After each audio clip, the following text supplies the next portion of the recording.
Finalmente é hora de falar sobre uma das maiores operações anfíbias de toda a antiguidade. Um esforço gigantesco concertado do Império Romano Oriental e Ocidental, onde eles montaram uma frota massiva para reconquistar a África ocupada pelos vândalos, e para restaurar o Império Romano Ocidental à sua antiga glória.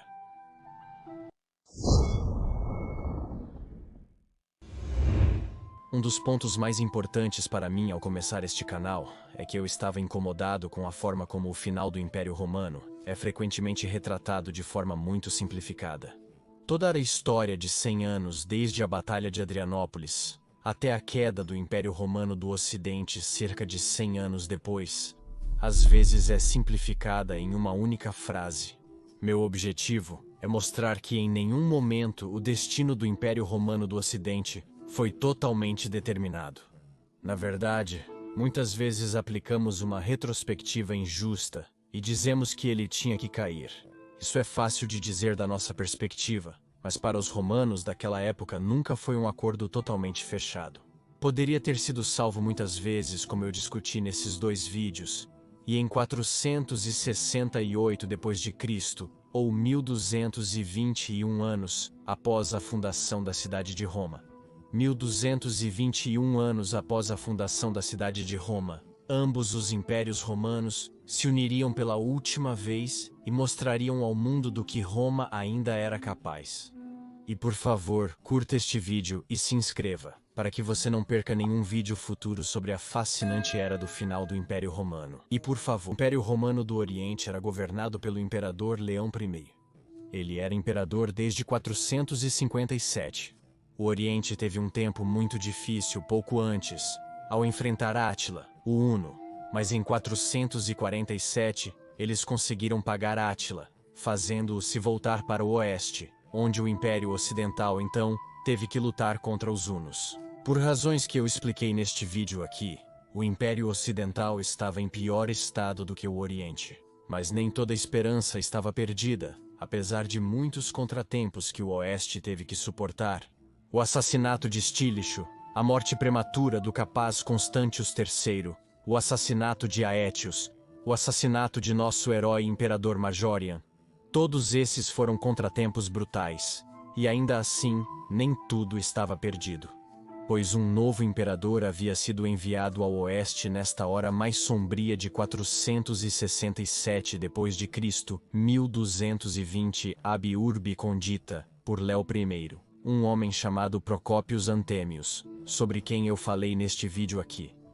E este novo imperador era tão ambicioso quanto o próprio Majorian em querer restaurar o moribundo Império Romano do Ocidente.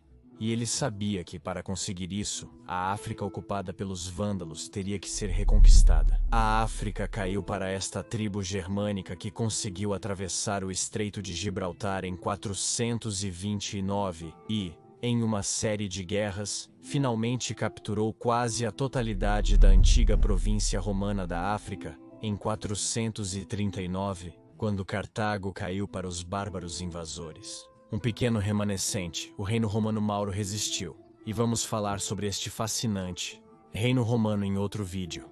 Mas quando a África caiu, em grande parte como sempre porque os romanos estavam ocupados, lutando entre si em guerras civis, em vez de se unirem contra os invasores vândalos, também caiu o celeiro do império e sua província mais rica. O fornecimento de grãos para Roma dependia da África, e assim, a população da cidade diminuiria após a queda da África para 500 mil no meio do século V, apenas metade do que era durante seu auge cerca de 100 anos antes.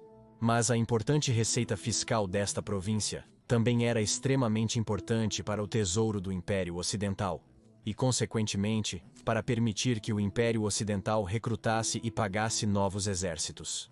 Assim, Antêmio, em 467, já lançou sua primeira tentativa de reconquistar a África com a ajuda de seu capaz comandante militar, o Comes Rei Militares Marcellinus. Marcellinus partiria de sua base em Ilírico e retomaria a África, mas a operação teve que ser abortada por causa de uma série de tempestades e mau tempo naquele ano. Mas Antêmio também sabia que retomar a África sozinho era muito perigoso. Ele deve ter se lembrado de como Majoriano tentou retomar a África não muito tempo antes, e falhou apenas por causa de traição, e vindo do leste, e assim tendo excelentes relações com Leão I. Antímio e Leão chegariam ao acordo de montar uma enorme frota e retomar a África com forças unidas para recuperar esta província perdida para o Império Romano do Ocidente. O Império do Ocidente não possuía os recursos financeiros para montar uma frota tão grande, especialmente porque o Ocidente havia perdido 300 navios de guerra em portos ilicitanos, quando a frota de Majoriano foi queimada por traidores apenas 8 anos antes. Então, a maioria da frota foi construída pelo Oriente, e o Oriente, tendo as províncias mais ricas e seguras do Egito e do Levante, cumpriu. Não se sabe quantos navios o Ocidente contribuiu, certamente muito menos do que o Oriente, mas a frota inteira continha incríveis 1.100 navios, e era tripulada por 50.000 soldados. Fale sobre um império morrendo. É estranho que essa gigantesca empreitada seja tão frequentemente deixada de fora nos livros de história. Eu não entendo isso. Para mim, um império que estava destinado a morrer parece muito diferente. Historiadores modernos estimam que cerca de 29.483,5 kg de ouro e 317.510 toneladas de prata foram gastas para montar essa gigantesca frota. E assim começaria a reconquista da África, em 468 d.C., Abiurbe Condita, 1221. O plano era o seguinte: o principal exército romano do leste, sob o comando de Basiliscos, cunhado do imperador Léo, navegaria para a África, desembarcaria perto de Cartago e, em seguida, desembarcaria dezenas de milhares de soldados romanos, preparando um assalto direto a Cartago. Enquanto isso, um destacamento romano oriental menor, sob o comando de Heráclios de Edessa, deveria desembarcar mais a leste na Tripolitânia e avançar por terra em direção a Cartago.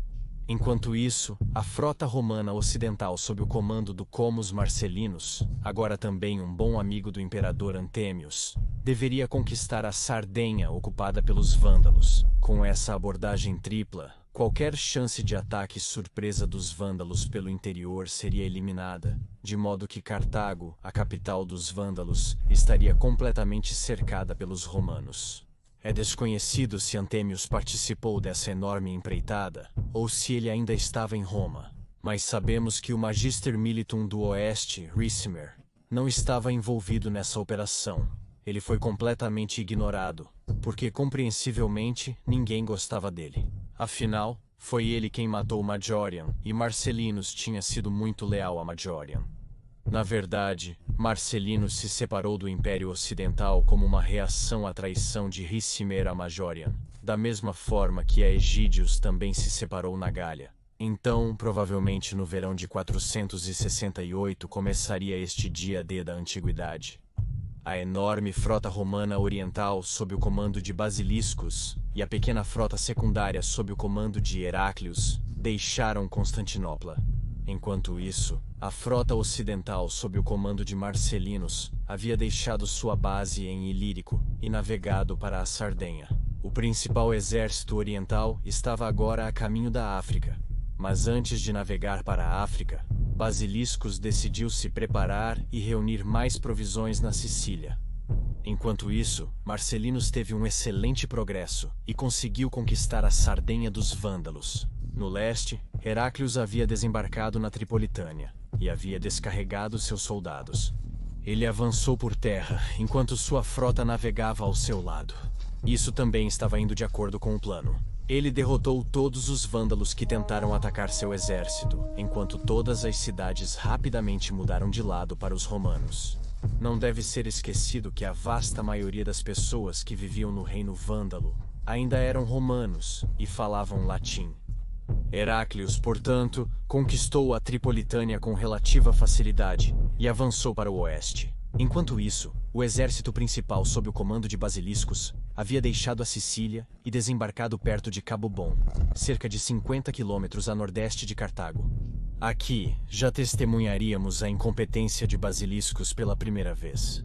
Aparentemente, ele ancorou a frota a oeste de Cabo Bom e não a leste. tornando a frota mais vulnerável a um possível ataque surpresa dos vândalos.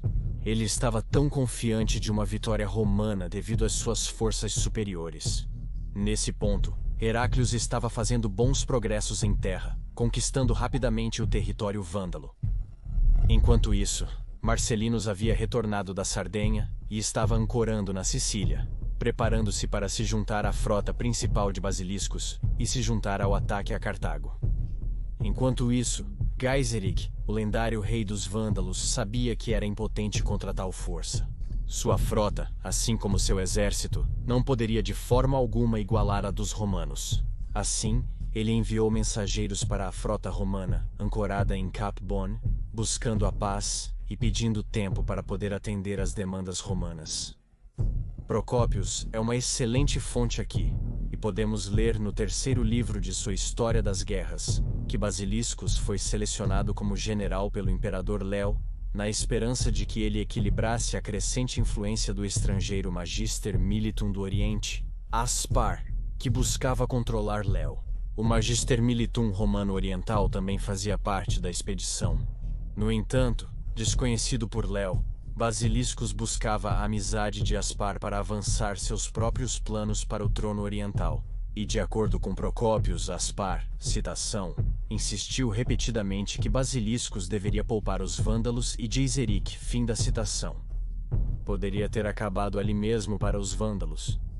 Marcellinus havia conquistado a Sardenha e estava pronto para se juntar à força já esmagadora. Heráclius estava avançando por terra a partir do leste. Poderia ter acabado ali mesmo para Gaiseric e seus vândalos.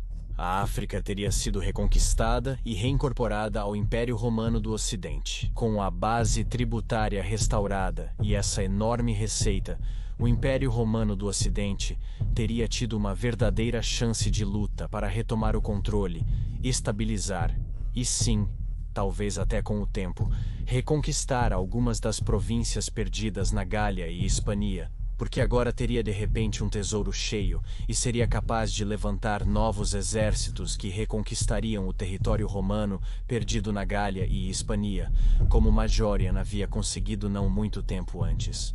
Mas não era para ser. Heráclius, o tolo, cedeu à persuasão de Aspars, à demanda de Gaiseric por paz e aos seus pedidos de rendição. Basiliscos, assim, em uma das decisões mais estúpidas que a humanidade conhece, deu a Gaiseric 5 dias para apresentar seus termos de rendição. Mas Gaiseric, sendo o velho bastardo astuto que era, é claro, tinha uma frota secreta de navios incendiários preparada. Esses eram navios cheios de material combustível, que eram incendiados, desgovernados, e com o único propósito de incendiar uma frota inimiga. Assim, quando o vento mudou, e pela dupla estupidez de Basiliscos, de não apenas conceder tempo a Gaiseric, mas também de ancorar a frota a oeste do Cabo Bon, Gaiseric viu sua chance chegar, e soltou os navios incendiários. O vento levou centenas de navios aos romanos desavisados, que foram pegos completamente de surpresa. Acredita-se que possivelmente metade da frota romana foi incendiada e afundada pelos navios incendiários dos vândalos, mas o número exato é desconhecido. No entanto, o que se sabe é que, sofrendo pesadas baixas, o comandante idiota Basiliscos pegou o que restava de sua frota e abortou a operação. Enquanto isso, para piorar a situação, Marcellinus foi assassinado por um de seus próprios soldados na Sicília pouco antes de partir para a África. Acredita-se que o próprio Ricimer estava por trás deste ato, pois Ricimer estava irritado por não fazer parte deste dia D da antiguidade. E ele também odiava Marcellinus, porque ele era um velho amigo leal de Majorian e um amigo leal do imperador ocidental Anthemius. Mais uma vez, maldito seja você, Ricimer, maldito seja você. E assim Heráclius teve que abortar a operação, mesmo tendo feito bons progressos. Tudo desmoronou devido à loucura de um homem, um comandante incapaz chamado Basiliscos. Se um comandante capaz tivesse liderado esta gigantesca operação da frota, então a África teria sido reconquistada para o Império Romano. Há poucas dúvidas sobre isso. Em nenhum momento os vândalos foram capazes de contra-atacar este massivo ataque romano unido. Apenas novamente pela traição, os vândalos poderiam vencer, e desta vez, essa traição foi permitida não por traidores, como no caso da fracassada expedição vândal de Majorian, mas pela loucura de basiliscos. Assim terminou este dia D da Antiguidade, em desastre para os romanos. O tesouro do Império Romano do Oriente agora estava completamente vazio. O Império faliu. O Oriente não seria mais capaz de ajudar o Ocidente a partir deste momento. E esta também é uma razão-chave pela qual o Imperador Romano do Oriente Zeno não teria escolha a não ser aceitar Odoacer como rei da Itália, apenas 8 anos após este desastre em Cabo Bom. Basilisco se esconderia em Constantinopla e eventualmente foi perdoado por seu fracasso. Ele até conseguiria ser imperador romano do Oriente por um curto período em 475, usurpando o imperador Zeno, mas seu reinado seria de curta duração, pois ele ainda seria incompetente e seria executado por Zeno por sua usurpação. E com sua falha em Cabo Bom, o Império Ocidental também perderia toda a esperança de sobreviver. Antêmio não só perdeu seu amigo e hábil general Marcellinus, mas o destino do Império Ocidental agora estava de fato selado. Sua posição estava enfraquecida, e a posição do maléfico Ricimer aumentou consideravelmente. Ele ainda tentaria reconquistar a Gália e a Hispânia, mas com o tesouro ocidental completamente vazio e sem ajuda do leste, essa era uma empreitada condenada desde o início. Anthemius morreria em 472, quando Ricimer adicionou outra atrocidade à sua longa lista de atrocidades. Ao cercar Roma com suas tropas bárbaras, sitiou a cidade e a saqueou, sobre o qual falei neste vídeo aqui. Então também morreu Anthemius, o último imperador que realmente tentou restaurar o Império Romano do Ocidente, com seu colega oriental Léo neste dia D da Antiguidade. Mas não era para ser. E apenas 4 anos após a morte de Anthemius, o reinado dos imperadores terminaria de vez no Ocidente. E se você tem interesse em aprender mais sobre Anthemius, pode assistir a este vídeo aqui no canto superior direito. Mas se você tem mais interesse em aprender por que o Império do Oriente estava melhor do que o Ocidente, pode assistir ao outro vídeo no canto inferior direito. Agradeço novamente a todos os amigos da história romana, gratias amici imperi Romani, e bene vale.